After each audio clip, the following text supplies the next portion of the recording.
What happens if we make peach mango pie with lumpia wrappers? Isa ka rin ba sa mga nabudol niya sa kanyang mga lumpia recipe?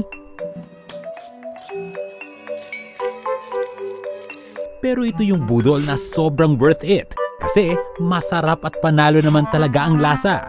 Kaya naman sa pagiging simpleng lumpia queen ng social media, unti-unti siyang nakilala sa kanyang mga nakatatakam at authentic na food vlogs. May secret ingredient nga ba ang masarap na tagumpay ng food vlogger na si Abi Marquez? Yan ang ibabahagi niya sa episode na ito ng Share Ko Lang.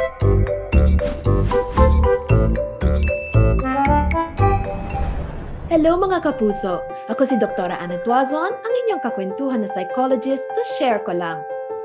Isa ka ba sa mga napapasaya ng pagluluto? Ang sabi nga nila, mas masarap ang pagkain kapag masaya ang mood na nagluto nito. Ano nga ba ang magic na dulot ng pagluluto sa ating emosyon? Yan ang pag-uusapan natin kasama ang Webby Awardee at ang tinaguriang Lumpia Queen ng social media na si Abi Marquez. Hello po! Thank you for having me. I'm so excited. It's one of the interviews that I can talk about more niche stuff with cooking. Yes. So, napapansin ko lang, ang cute ng background mo, lumpia is life. Yan. Siguro simulan natin doon. Kasi I think, di ba, nagsimula sa lumpia. Ang iyong Yes po. career, at least as a content creator. Was that incidental? Kasi di ba napaka-creative, doon ka talaga naging known, at least sa umpisa. So, incidental po siya, although the first one was pretty intentional.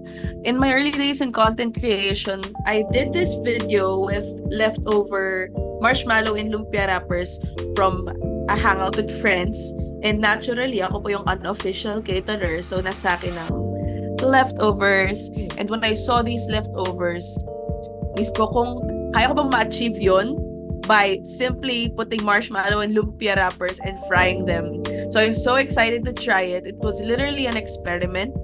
So I filmed it, I posted it.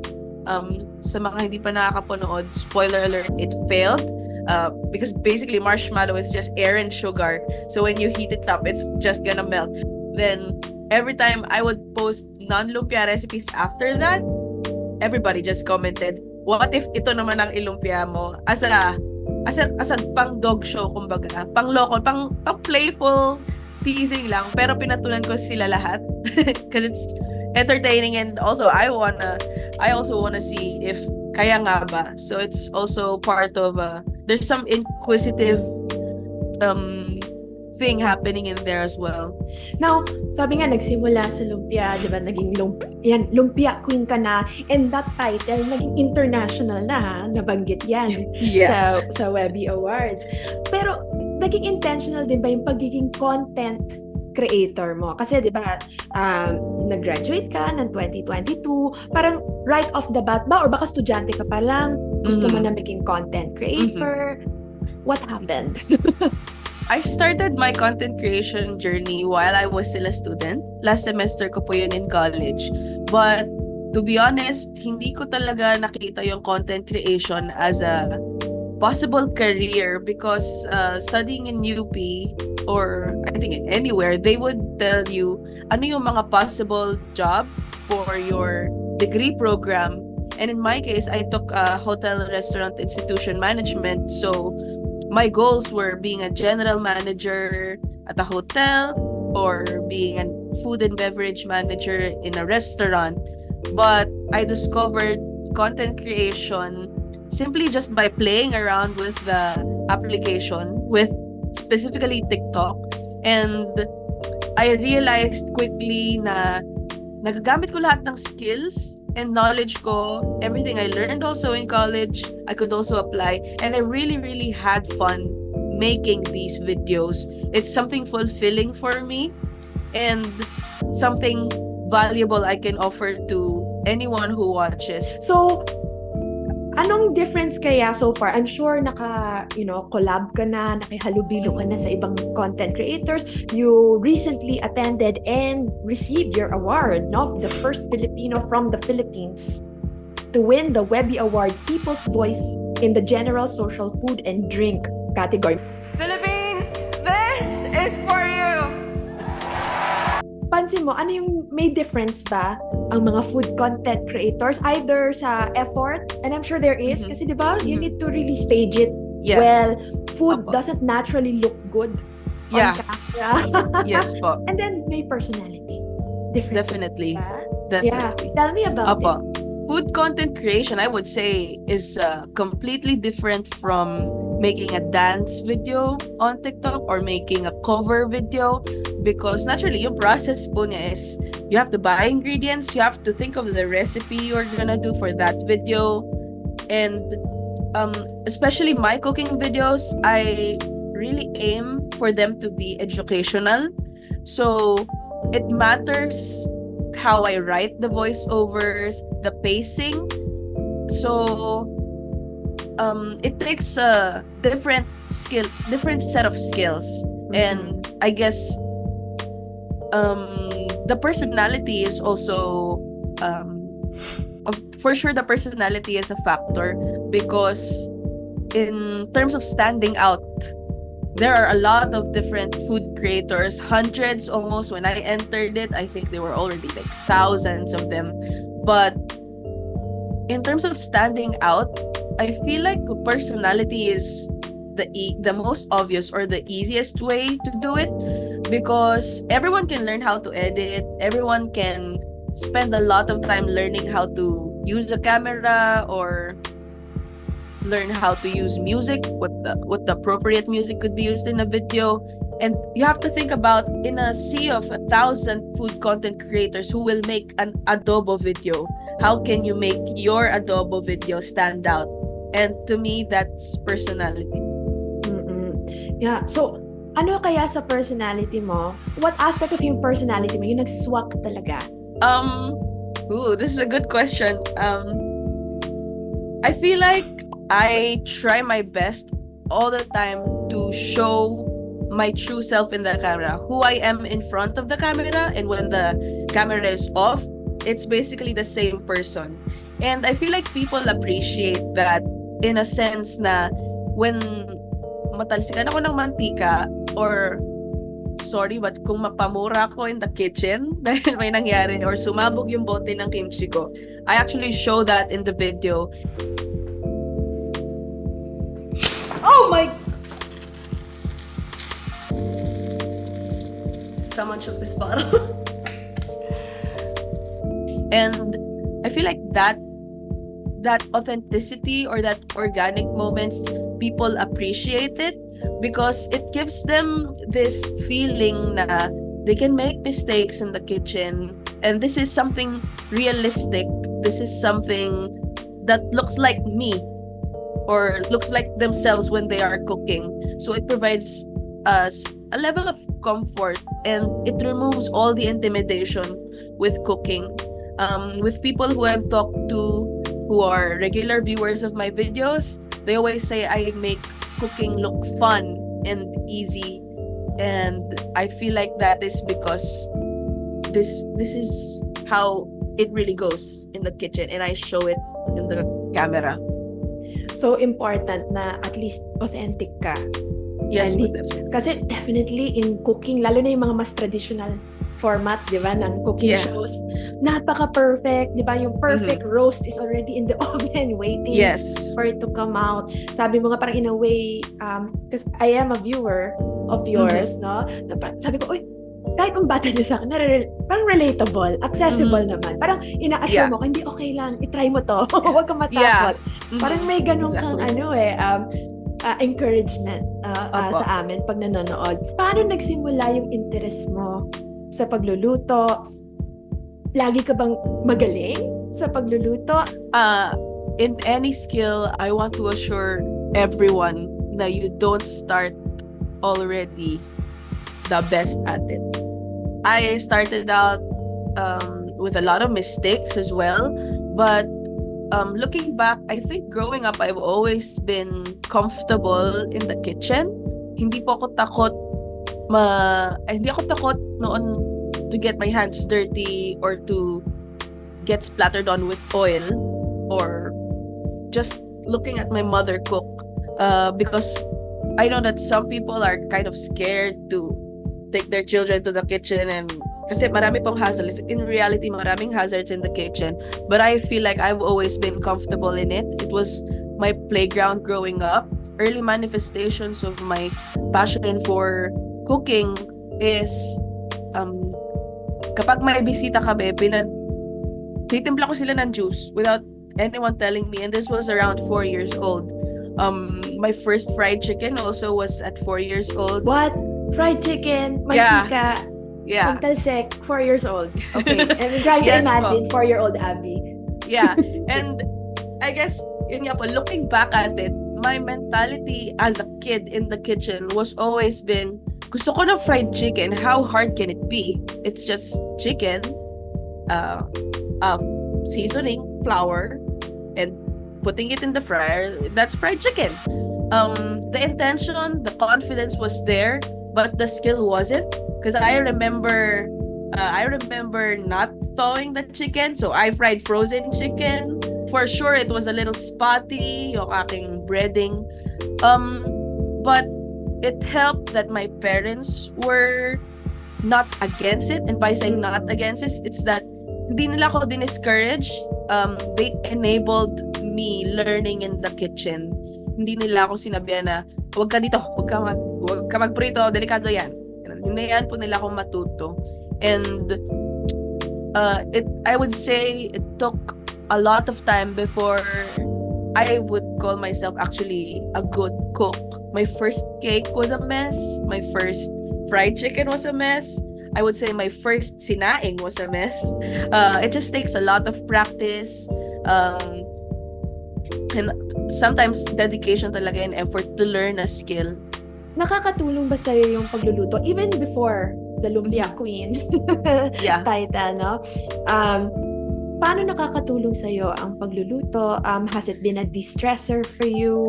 Or maybe also a source of frustration was you made it your job. I think that's the mistake some Yeah. people make. Di ba? Yes Parang po. you turn your love into a job and that has its ups and downs. Cooking has really helped my mental health a lot. Because the kitchen has always been my comfort zone and it's basically my laboratory. I think how it helps me is cooking really needs attention to detail. It demands your focus, your presence.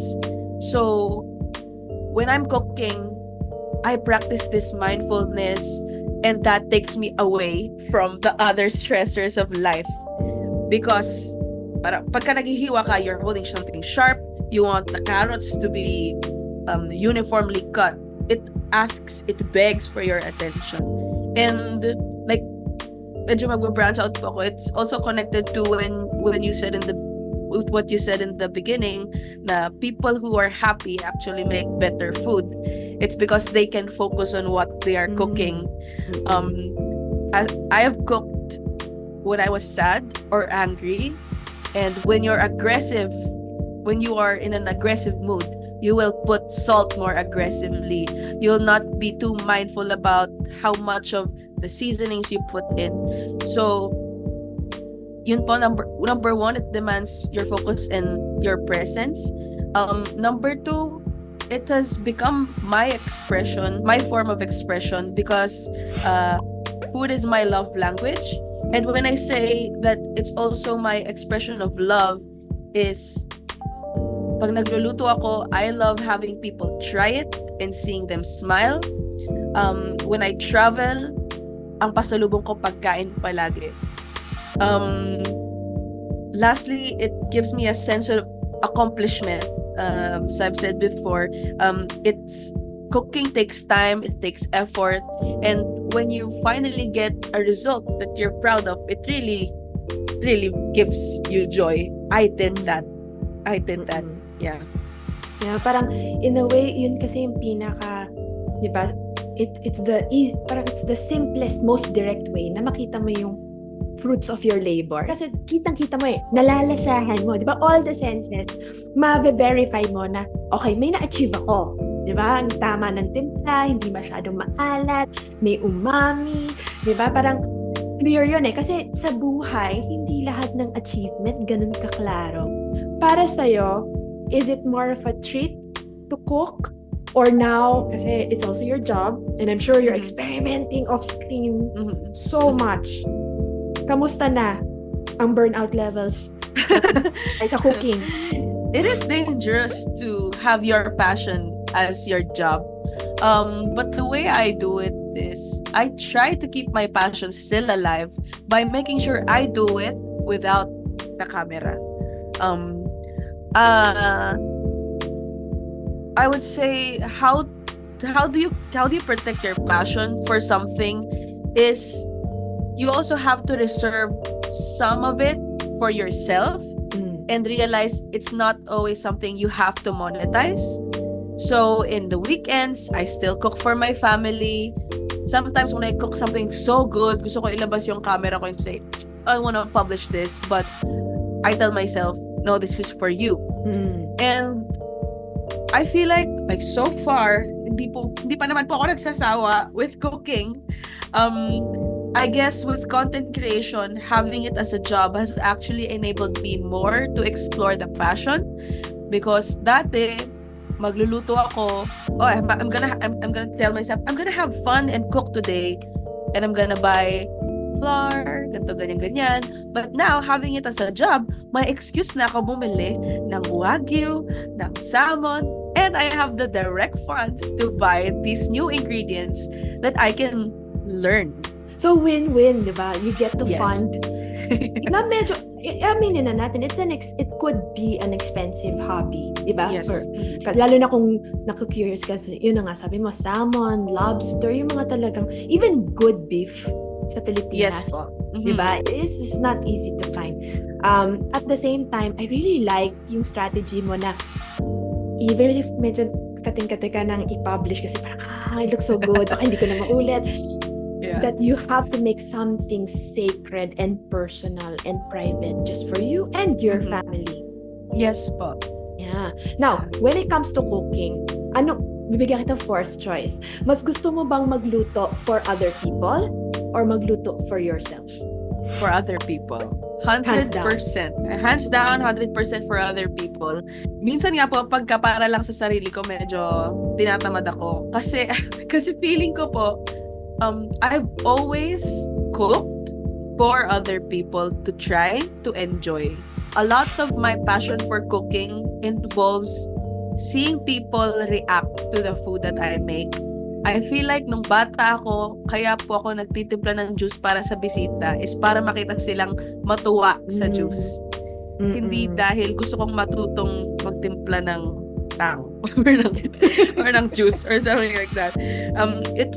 The foundation or the motivation, my motivation really for cooking is for other people to enjoy it, to make them smile. Ang corny pero it's true.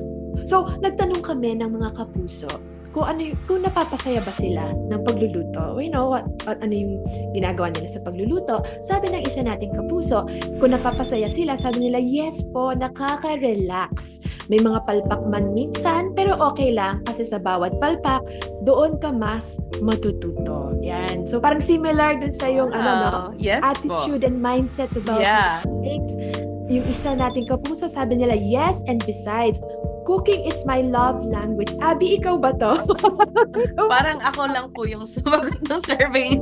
At sabi ng isa, my stress reliever is pagluluto. Siguro share ko na rin na, kasi para sa akin kasi minsan, hindi masyadong madalas, pero pag kunyari bad day talaga at work, or napaka-stressful lang, mabigat yung araw, talagang pupunta na ako sa grocery, bibili na ako ng ingredients. So yung comfort food ko at the time, not anymore, but at the time was, alam mo yung shaking beef na Vietnamese. Kasi it's something I can't find in restaurants. That's why it's something to cook. So, kasi parang for me, gusto kong kumain ng masarap. And I know kung ako ang gagawa. Kasi diba, the more stressed I am, the more picky I am about yung taste ng food na gusto ko. So sabi naman ng isa pa na kapuso natin, kaligayahan ko magluto lalo na pag nagugustuhan ng kakain at nakikita kong satisfied sila sa luto ko. Abi, ikaw pa rin natato. Yes, that's me. That's me. No wonder you have more than 3 million followers kasi napaka-relatable. Di ba? Oo Ang nga. dami nakaka-relate sa'yo.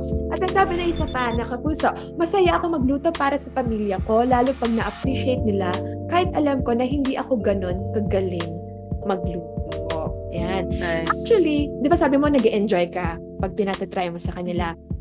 Meron bang instance na pinatry mo tapos hindi sila nasirapan? Or Yes may po. sinabi, feeling nun? May mga ganun pong instances, especially growing up when I wasn't really that skilled. Masyadong matamis o masyadong maalat. And like as a kid, my first reaction would be, wag mo kainin. Medyo But, defensive. Medyo hurt. defensive ka. Yeah. Nung bata pa ako, I think I was pretty defensive.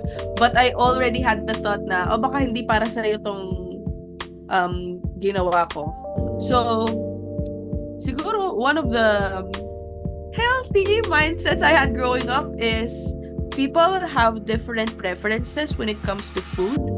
And growing up, having people give me feedback, at first, yes, I will feel emotional, but in the long run, I feel like they also really motivated me to learn more and to be more cautious next time.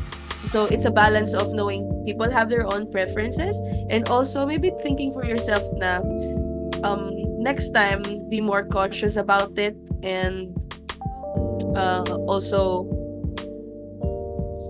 it also involves being proud of what you did. Yeah. I think.